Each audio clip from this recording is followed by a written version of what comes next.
जयंत की माँ, अगर वो लड़की उस दिन हमारी मदद नहीं करती तो मैं कहाँ आज जिंदा होता। नहीं। बिल्कुल सही बोल रहे हैं आप।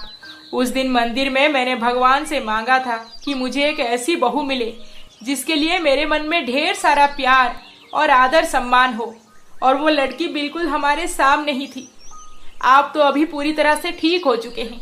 चलिए ना, उसके घर पे जाकर जयंत के साथ रिश्ते की बात करते हैं। हाँ, तुमने मेरी मुंह की बात छीन ली। चलो चलते हैं इसी संडे को। माँ, इतना सब हो गया, आपने मुझे कुछ भी नहीं बताया। जैस्मिन जी के हस्बैंड कौन है? जी मैं हूँ। क्या हुआ सिस्टर? अरे, आप इतना डर क्यों रहे हैं? कॉन्ग्रेचुलेशंस, आपको बेबी बॉय हुआ है। Thank you sister. और जैस्मिन कैसी है? देखिए, सी सेक्शन हुआ है उनका। उन्हें होश में आने में वक्त लगेगा, पर अब वो खतरे से बाहर हैं। Thank you sister. हे भगवान, आपका लाख लाख शुक्र है। माँ, मैं पापा को फोन करके गुड न्यूज दे देता हूँ। बहुत परेशान होंगे वो। हाँ, तू जा पापा को बता दे, और मैं जैस्मिन के घर पे खुशखबरी दे देती हूँ। खुशी से पागल हो जाएंगे वो दोनों। घूम फिर के आ गया बेटा? जी माँ, आपको कैसे पता चला कि मैं घूमने गया था? अरे, मुझे सब पता रहता है, आखिर माँ हूँ ना। देख बेटा, सीधा सीधा बोल रही हूँ कि वो लड़की मुझे बहुत पसंद है। तू घूम फिर जो करना है कर, पर जल्दी से उसके घर पे बात करके शादी की बात फाइनल कर देते हैं। क्यों? नहीं माँ, मुझे और थोड़ा वक्त चाहिए। मुझे अभी तक पता नहीं कि उसके दिमाग में चल क्या रहा है, इसीलिए पहले मुझे उससे बात तो कर लेने दीजिए। अरे पागल लड़का, लड़कियां तो ऐसी ही होती हैं। जिसको बोलना है उसके सामने एकदम चुप रहेंगी, ताकि लड़का अपने से चल के उन्हें वो क्या कहते हैं, हाँ, प्रपोज करे। पर आसपास बाकी सबके सामने ये बोल चुके होंगे कि वो प्यार में है। मतलब मैं कुछ समझा नहीं माँ, आप किसकी बात कर रही हैं? उसी की जिसको तुमने पसंद करके रखा है। अरे, उसके माँ से कॉल आया था आज मुझे। शादी की डेट पक्की करने बोल रही थी। मैंने कहा ठीक है, अगर लड़का लड़की आपस में मन बना चुके हैं तो हम कौन होते हैं रोकने वाले। ओके माँ, आपको जैसे ठीक लगे। अरे वाह, सूची तो बहुत स्मार्ट निकली।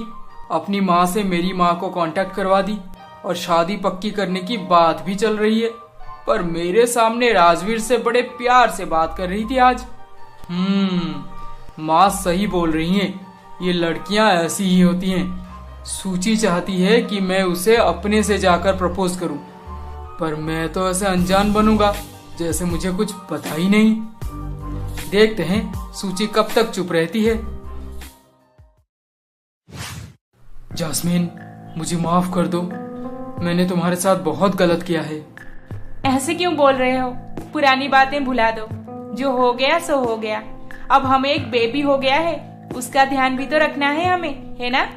इधर उधर की बातें पकड़कर अगर आपस में लड़ते रहेंगे तो बच्चे की परवरिश कैसे करेंगे? हाँ जैस्मिन, तुम एकदम सही बोल रही हो। माँ से मैंने तुम्हारे बारे में सुना कि तुमने कैसे पापा की जान बचाई थी। I am so thankful to you. Jasmine, मैं वादा करता हूँ कि आज से कभी भी किसी भी चीज को लेकर तुम्हें ठोस नहीं पहुँचाऊंगा। तो फिर मुझे एक सच जानना है कि सूची तुम्हारी क्या लगती है?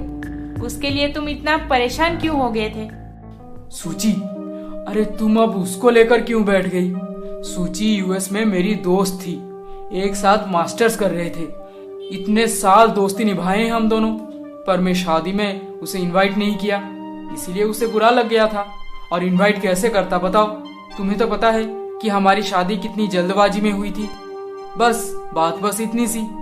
तुम पत्नियां भी ना बहुत सोचती रहती हो। अच्छा सुनो, डॉक्टर कुछ मेडिसिन लिखे हैं, मैं अभी लेकर आया। तुम बेबी का ध्यान रखना। हाँ ठीक है। अरे, मैं खामोखा कितना टेंशन ले रही थी। जयंत का सूची के साथ कोई चक्कर वक्कर नहीं है। ये प्रेगनेंसी में हार्मोन्स ना इतना हाई हो जाते हैं कि इंसान सही को गलत और गलत को सही समझने लगता है। अब तो मैं बिल्कुल टेंशन फ्री हूँ, थैंक गॉड।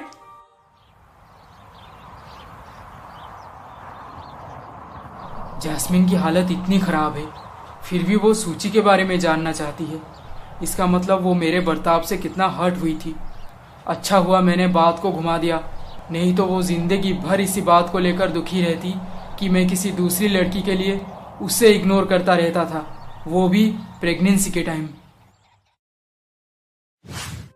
बेटी रीमा, विवेक की माँ से तो बात कर लिया मैंने, पर विवेक तो एक बार भी हमारे यहाँ नहीं आया। उसे इसी संडे को क्यों नहीं बुलाती? शादी पक्की करने से पहले हम सब एक साथ बैठ के बात कर लें तो बेहतर रहेगा। मॉम, उसके घर पे सब राजी हैं। विवेक की माँ चाहती हैं कि जल्द से जल्द पापा और आप से मिलकर शादी की डेट फिक्स करें। बाकी विवेक का बैकग्राउंड आप तो जानती ही हैं, बचपन से देखते आ रहे हैं, और अब उससे मिलके ज्यादा क्या बात करेंगी, बोलिए। हाँ वो तो ठीक है, पर ये सब इतनी आसानी से होने जा रहा है तो मुझे थोड़ा डाउट हो रहा था बस। ओहो मॉम, आप बोलेंगी तो मैं विवेक की माँ से अभी फिर से फोन पे बात करवा दूंगी। नहीं नहीं रीमा, रहने दो, अब तुम बोल ही रही हो तो बात क्या करना, डायरेक्ट संडे को ही मिलते हैं ना शादी पक्की करने। Thank you mom, you are so sweet. Vivek Joshi, ऐसा खेल खेली हूं मैं कि जल्द ही हमारी शादी पक्की हो जाएगी और तुम मना भी नहीं कर पाओगे, क्योंकि हमारी फैमिली ऑलरेडी इन्वॉल्व हो चुकी होगी।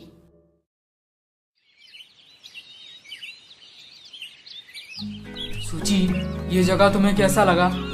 ये ना मेरा सबसे फेवरेट जगह है। बचपन से लेकर कॉलेज खत्म होने तक हर वीकेंड मैं यहाँ पे आ जाया करता था।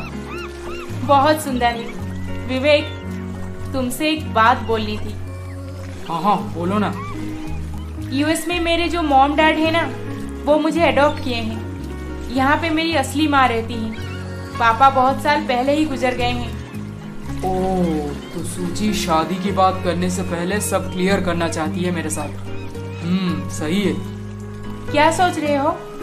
अरे मुझे तो ये पता है कि यहाँ पे जो गायत्री देवी रहती हैं, वही तुम्हारी असली माँ है। तुम्हें कैसे पता? अरे यहाँ का पला बड़ा हूँ मैं, सब मुझे जानते हैं। फिर तुम ये भी मत भूलना कि मैं पार्ट टाइम डिटेक्टिव भी हूँ, इतना तो पता चल ही जाएगा मुझे। और मेरे मॉम डैड जल्द ही यूएस से इंडिया आ रहे हैं मुझे अपने साथ वापस ले जाने के लिए। वापस? क्यों? क्योंकि जयंत से मैंने जो धोखा खाया है, उसके बाद अब मन नहीं करता कि फिर से किसी पे भरोसा करूं। इसलिए मॉम डैड जहाँ चाहते हैं वहीं पर चुपचाप शादी कर लूंगी। आगे जो होगा देखा जाएगा। ये तो मुझे समझ आ रहा है कि तुम्हारे मॉम डैड शादी की डेट फिक्स करने यहाँ पे आ रहे हैं, पर वापस यूएस ले जाने के लिए। ओह अच्छा, तो सूची चाहती है मैं उसे प्रपोज करूं। नहीं सूची मैडम, नहीं, इतना इजीली तो नहीं बोलने वाला मैं। बहुत मजा आ रहा है ऐसे। तुम नाटक करती रहो और मैं नासमझ बन के रहूंगा। अच्छा सुनो, चलो अभी वापस चलते हैं ना। एक्चुअली घर पे माँ नहीं है, बस उमा आंटी और मैं। उन्होंने बोला है जल्दी वापस आ जाने के लिए। इतने साल बाद तुम्हारी माँ तुम्हें पास पाई थी और ऐसे अचानक से तुम्हें छोड़ के कहाँ चली गई है? जाना तो नहीं चाहती थी वो, पर सिचुएशन ही कुछ ऐसा है। मेरी एक छोटी बहन भी है, उसको बेबी हुआ है, इसीलिए माँ आज सुबह सुबह उन्हें देखने निकल गई। तुम्हें नहीं बुलाए साथ में चलने के लिए? हाँ बुलाए थे ना, पर वो क्या है ना, मैं यहाँ का रीति रिवाज कुछ नहीं जानती, और ऊपर से मैं बड़ी बहन हूँ। मेरी शादी अभी तक नहीं हुई और मैं इतने सालों तक थी कहाँ। मेरी माँ मुझे क्यों मेरे मॉम डैड को दे दिए थे? इतने सारे सवालों का जवाब देने के लिए मेरा पेशेंस नहीं है सच में। कुछ इधर उधर बोल दूंगी तो सबको बुरा लग जाएगा, इसीलिए कभी चांस मिले तो सबसे पहले मैं अपनी बहन से मिलूंगी बस। सही है। ऐसे ही कुछ दिन बीत गए। सूची को अपने घर पे छोड़ के गायत्री देवी अपनी छोटी बेटी के पास थी। विवेक को लग रहा था कि सूची अपनी माँ से कहकर विवेक के घर पे रिश्ते की बात कर रही है, पर असली खेल तो रीमा खेल रही थी। और सूची इस गलतफहमी में थी कि विवेक अगर उससे प्यार करता है तो बोलता क्यों नहीं। इसका मतलब उसके मन में सूची के लिए कुछ है ही नहीं। पर दोनों एक दूसरे से मिलने का एक भी मौका नहीं छोड़ रहे थे, क्योंकि प्यार तो उनके बीच बहुत था। फिर एक दिन, मैं देखती हूँ, आप बैठिए। इस वक्त कौन आया होगा? माँ तो संडे को आएंगी। सूची, सूची, अरे देखो तो कौन आए हैं।